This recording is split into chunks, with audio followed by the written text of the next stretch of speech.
राष्ट्रगीत के रूप में इस वर्ष मनाई जाएगी।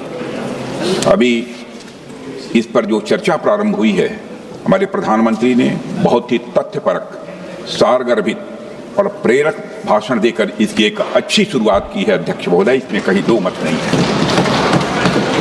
यह वंदे मातरम भारत के इतिहास, वर्तमान और भविष्य के साथ जुड़ा हुआ है। इस वंदे मातरम ने ब्रिटिश साम्राज्य से लड़ने में हमारे स्वतंत्रता सेनानियों को काफी ताकत दिया था। वंदे मातरम वह गीत है अध्यक्ष महोदय, जिसके कारण सदियों से सोया हुआ यह हमारा भारत देश जाग उठा था। वह गीत आधी शताब्दी तक स्वतंत्रता संग्राम का प्रेरक बना रहा। वह गीत जिसकी आवाज इंग्लिश चैनल पार करके ब्रिटिश पार्लियामेंट तक पहुंच गई थी। ऐसा था यह हमारा वंदे मातरम। वंदे मातरम जैसे अमर गीत के रचयिता बंकिम बाबू ने कहा था, एक दिन ऐसा आएगा जब सभी देशवासी वंदे मातरम गीत के महत्व को निश्चित रूप से समझेंगे। और वह क्षण आया 1905 में बंगाल विभाजन के खिलाफ हुए आंदोलन के दौरान। इस आंदोलन के समय वह गीत धरती से आकाश तक गूंज उठा था।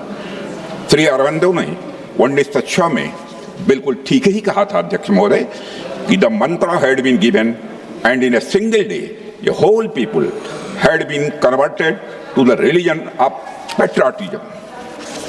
अध्यक्ष महोदय, इसी आंदोलन के दौरान वंदे मातरम जनमानस के हृदय में यह व्याप्त हो गया था।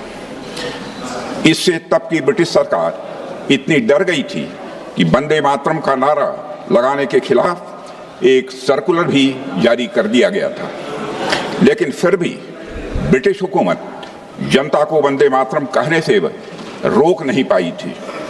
वंदे मातरम ने लोगों के अंदर एक नई चेतना भी जागृत कर दी थी। उस समय अमृत बाजार पत्रिका के संस्थापक श्री मोतीलाल घोष ने कहा था, मैं तो वंदे मातरम गाऊंगा ही, भले ही हमें अपना सिर क्यों न गंवाना पड़े। यह बात उन्होंने कही थी। अध्यक्ष महोदय, राष्ट्रीय चेतना जागृत करने के लिए उस समय वंदे मातरम संप्रदाय की भी स्थापना की गई थी और इसके सदस्य वंदे मातरम गाते हुए प्रभात फेरी भी प्रतिदिन निकाला करते थे। इनमें गुरुदेव रविंद्रनाथ टैगोर भी कई बार जाते थे।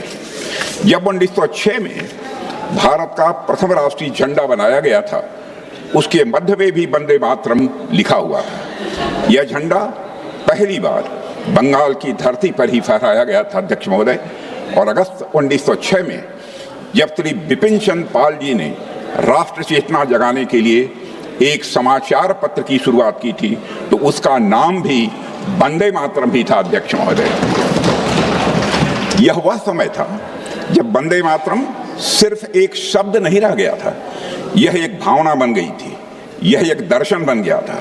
It became a poem, pulse and A philosophy अध्यक्ष महोदय। अप्रैल 1906 में नए बने पूर्वी बंगाल प्रांत में ब्रिटिश सरकार ने वंदे मातरम के सार्वजनिक नारे लगाने पर रोक लगा दी थी।